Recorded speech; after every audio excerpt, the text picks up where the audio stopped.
শুধু ভালোবাসি তোমায়।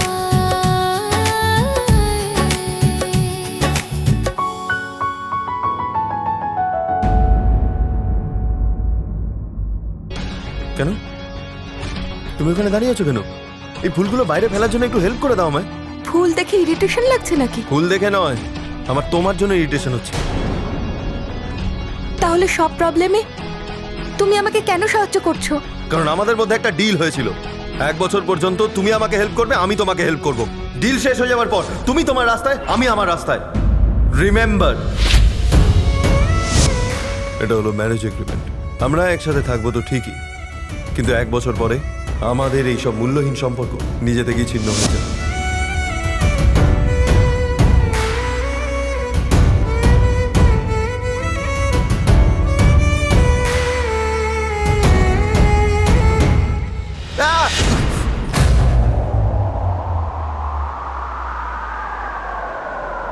English medium.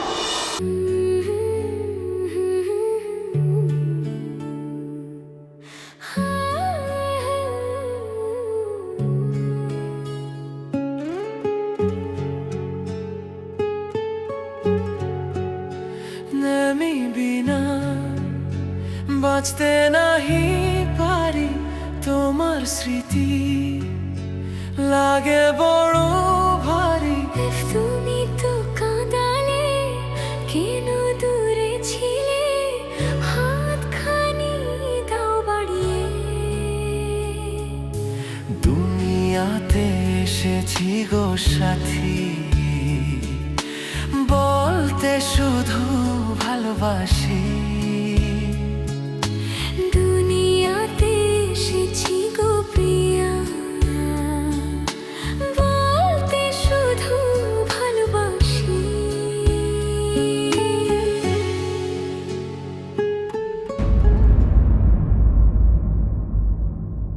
কাঁটাটা বেরিয়ে গেছে।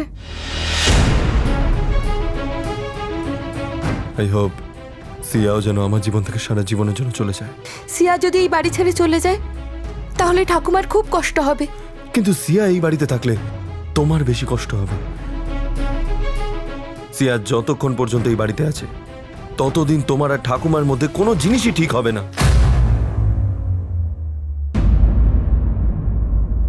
তাকে এই বাড়ি ছেড়ে যে করেই হোক যেতেই হবে।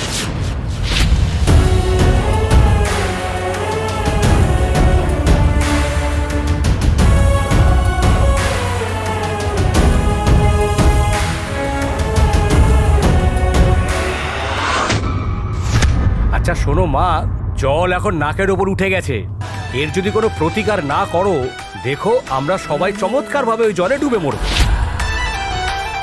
মা, এই বাড়িতে যা কিছু হচ্ছে সব ওই চিকির জন্যই হচ্ছে। মা, আমার তো মনে হচ্ছে সিয়া যদি ভালোই ভালোই বাড়ি না ফিরে যায়, রামুকে ঘাট ধাক্কা দিয়ে বের করে দেবে।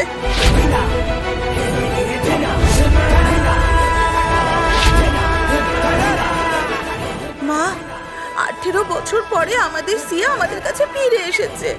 সত্যি কথা বলতে কি মা, রাম যা কিছু করেছে ভালো করেনি।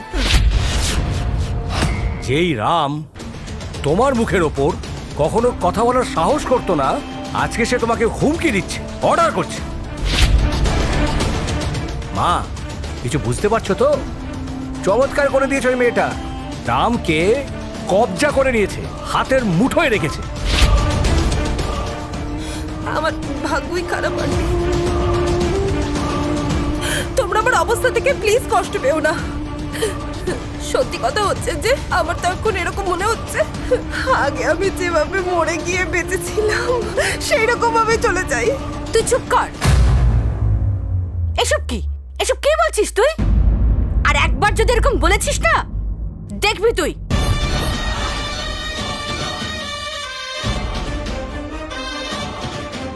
দেখ,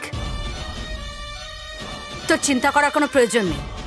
যতদিন পর্যন্ত তোর ঠাকুমা আছে তোর কিচ্ছু হবে না। মা,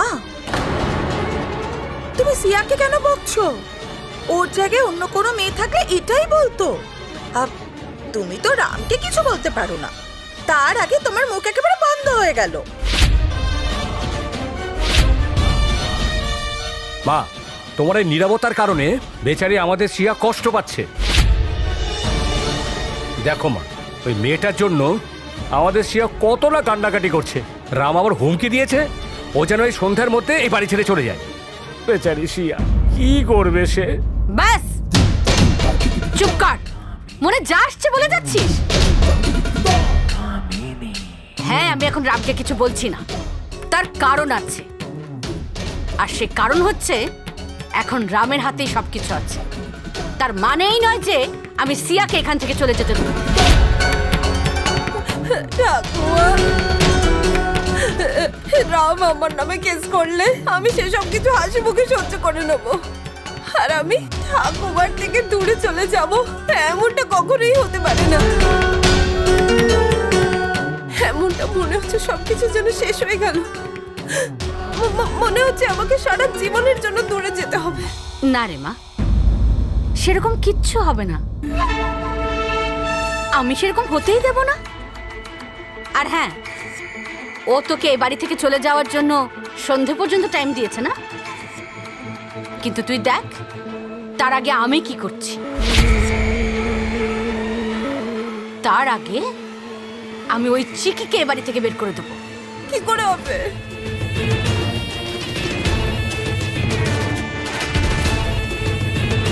সেটা তুই আমার ওপরে ছেড়ে দে। রাম জেদি হলে আমিও ওর ঠাকুমা, ওর থেকে বেশি জেদি। এবার দেখি রাম যেতে না ওর ঠাকুমা।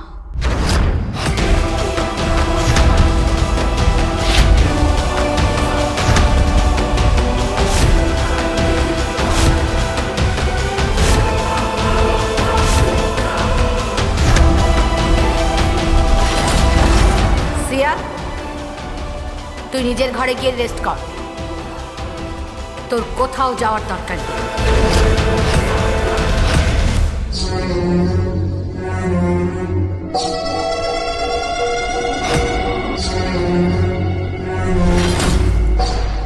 ব্যাস, তুই সমস্ত বিষয় এইভাবে সাপোর্ট কর বুড়ি। তারপরে রাম আর চিকিকে এমনিতেই সবার সামনে আমি হারিয়ে দেব। চিকি, তোর সাপোর্টে শুধু রাম আছে, আর এই বুড়ির সামনে রাম হেরে যাবে। তারপর তো তোকেও হার স্বীকার করতে হবে, তাই না?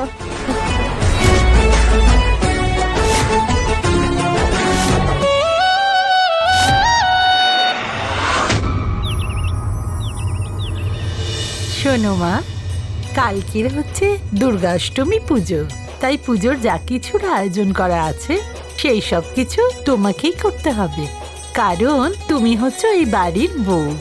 আর এখন এই বাড়িতে যা কিছু ঘটছে সেই সব তুমি ভুলে যাও।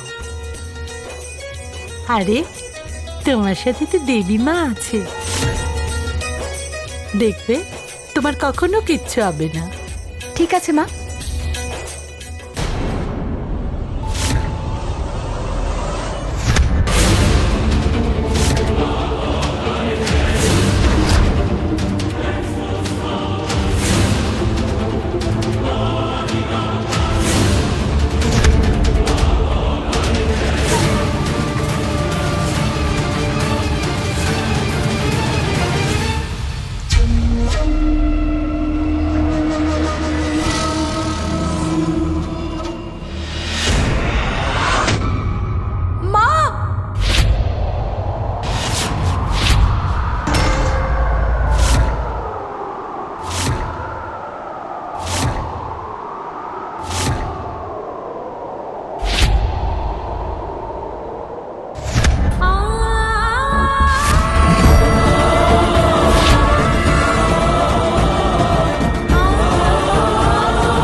ছবি।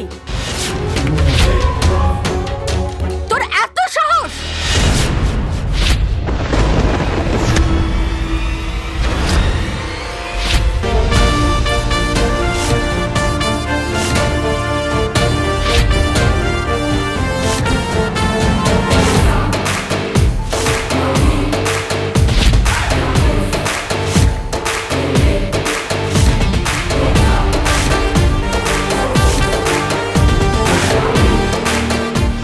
কামিনী, নিজের মুখ আর হাতকে লাগাম দাও। তোমাকে আমি কতবার বলেছি, তুমি এভাবে বারবার ভুল করে অন্যকে ভুল করার সুযোগ দিচ্ছ। যদি কেউ কোনো বড় ভুল করে বসে না, তখন তুমি সহ্য করতে পারবে তো?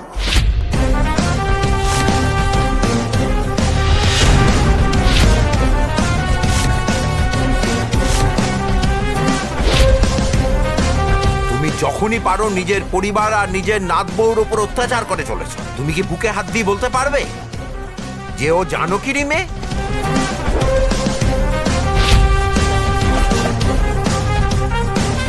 সেই অনুজে সে বলেছে এটা ওর মেয়ে, আর তুমি মেনে নিলে এটা তোমার নাতনি। আরে তার চাল চলন কথাবার্তা কোনোটাই তো জানকী বা অনুজের সঙ্গে মিল খায় না। তাহলে তুমি কি করে শিওর হয়ে গেলে যে সে তোমার নাতনি?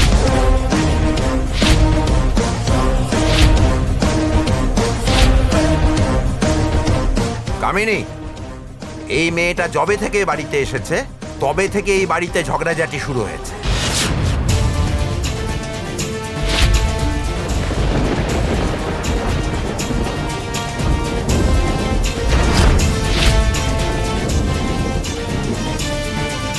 না, সবকিছু ওর জন্য হচ্ছে। ও এ বাড়িতে এসেছে। সে বাড়িতে আসেনি, তোমার নাতি তার মাথায় সিঁদুর দিয়ে তাকে বউ করে এনেছে।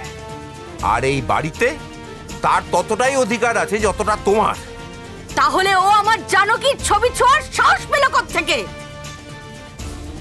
কে দিয়েছে ওকে এই অধিকার? আমার জানকীর ছবি ছোঁয়ার ওর কোনো অধিকার নেই। সেই অধিকার শুধু আমার সিয়ার।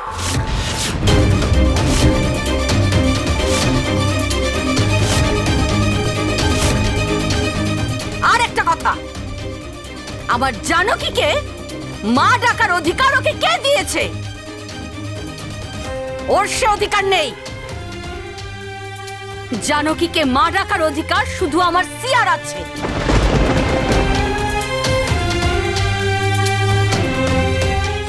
কামিনী, তুমি প্রথমে সিয়াকে জিজ্ঞেস তো করো এই অধিকারটা ওর দরকার আছে কি নেই। আরে ফটো পড়ে যেতে তার না ছিল কোনো ভাবনা, না ছিল কোনো রিয়াকশন। মনে তো হচ্ছে এটা ওর মেয়েই নয়। ফটো পড়ে ভেঙে যা, তার কিছু যায় আসে না। তুই ঠিক বলেছিস বুড়ো।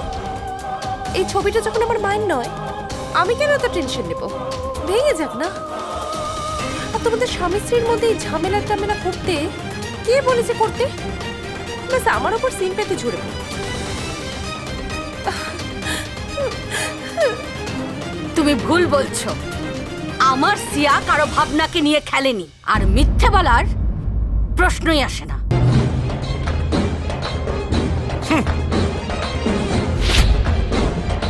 হ্যাঁ, কিন্তু তার মানে এই নয় যে আমার সিয়ার কোনো অনুভূতি নেই। আর সেই অনুভব খালি তুমিই বুঝতে পারলে, আর কেউ বুঝতে পারছে না। কামিনী,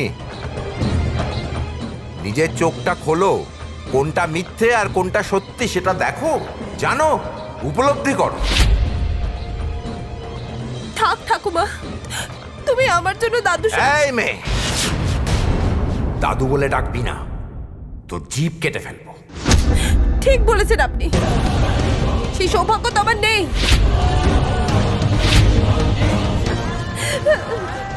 মনে হচ্ছে আমার ভেতরে কোনো অভাব থেকে গেছে। সেই জন্যই তো আমি আপনাদের কারোর কাছে হয়ে উঠতে পারছি না।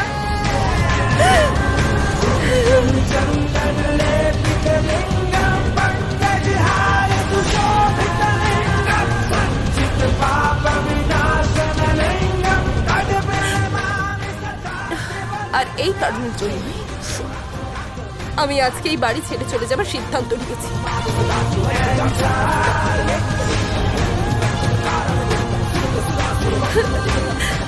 I'm sorry ঠাকুমা, I'm sorry। আমি বেশি দিন তোমার সাথে থাকতে পারলাম না। Sorry, I'm so sorry। দাঁড়া সিয়া,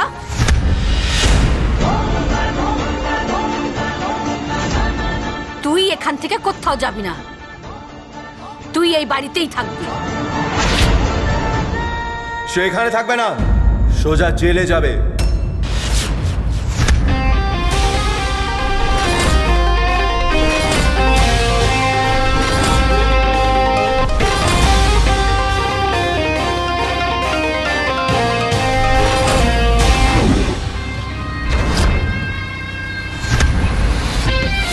আমি তোমাকে এই কথাটা আগেও বলেছি ঠাকুমা, সিয়া এখানে থাকতে পারবে না।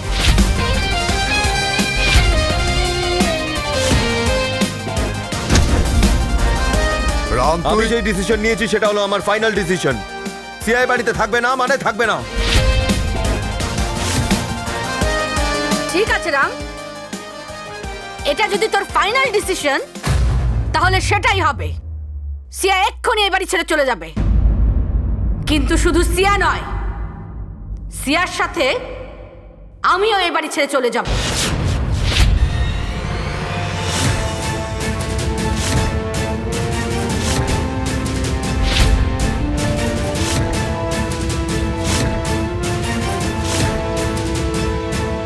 আর ভালো করে ভেবে দেখ রাম, তোর কাকে চাই, এই মেয়েটা না তোর ঠাকুমা?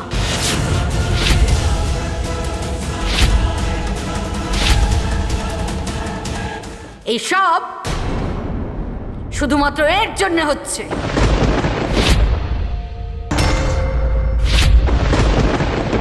চিকির জন্য নয় ঠাকুমা, সিয়ার জন্য। সিয়াই শ্যামের সাথে মিশে এই নাটকগুলো করেছিল।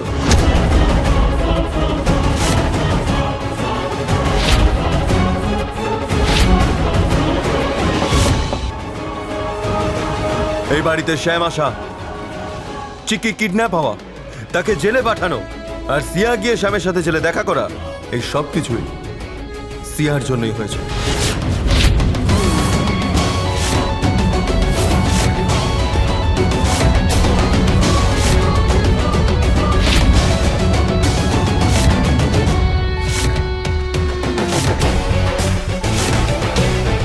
যাতে সিয়ার আসল রূপটা সবার সামনে ধরা না পড়ে যায়, সেই জন্যই সে প্ল্যান করে চিকিকে জেলে পাঠিয়েছিল।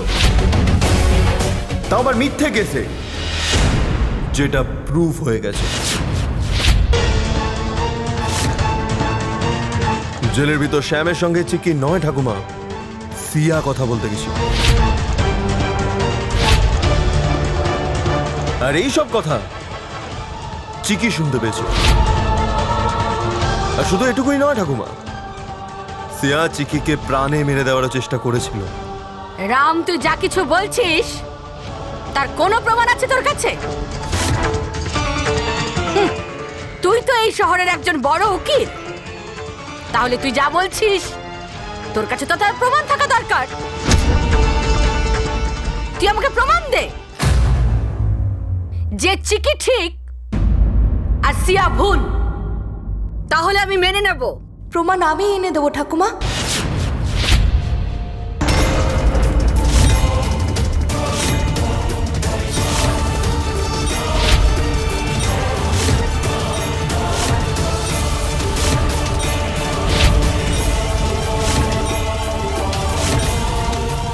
আমি সবার আগে প্রমাণ করে দেব ঠাকুমা।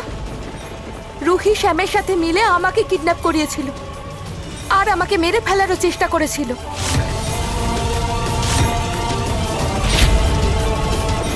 শ্যাম নিজেই হবে সেই প্রমাণ। সে নিজেই এসে বলবে ওরা দুজন মিলে কি করেছিল আর কেমন করে সে আমাদের বাড়িতে আসার সাহস পেয়েছিল। ঠিক আছে, কালকে সন্ধ্যার মধ্যে তুমি আমাকে প্রমাণ এনে দেবে যে তুমি ঠিক আর সিয়া ভুল। তুমি আমাকে প্রমাণ এনে দাও যে শ্যামকে এই বাড়িতে সিয়া এনেছিল। সিয়া শ্যামের সাথে দেখা করার জন্য জেলে গেছিল। যদি কালকে সন্ধ্যের আগে তুমি যদি আমাকে এসব কথা প্রমাণ করে দাও, তাহলে আমি নিজে সিয়াকে এ বাড়ির বাইরে করে দেব।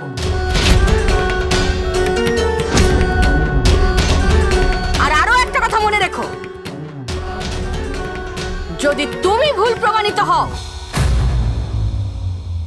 তাহলে তোমাকে আমার শর্ত অনুসারে কাজ করতে হবে।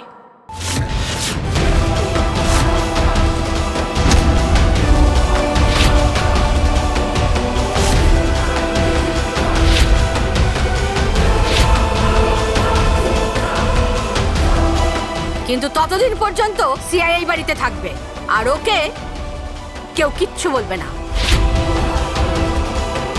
কে ঠিক আর কে ভুল সেটা প্রমাণ হয়ে যাওয়ার পরে সিদ্ধান্ত নেওয়া হবে।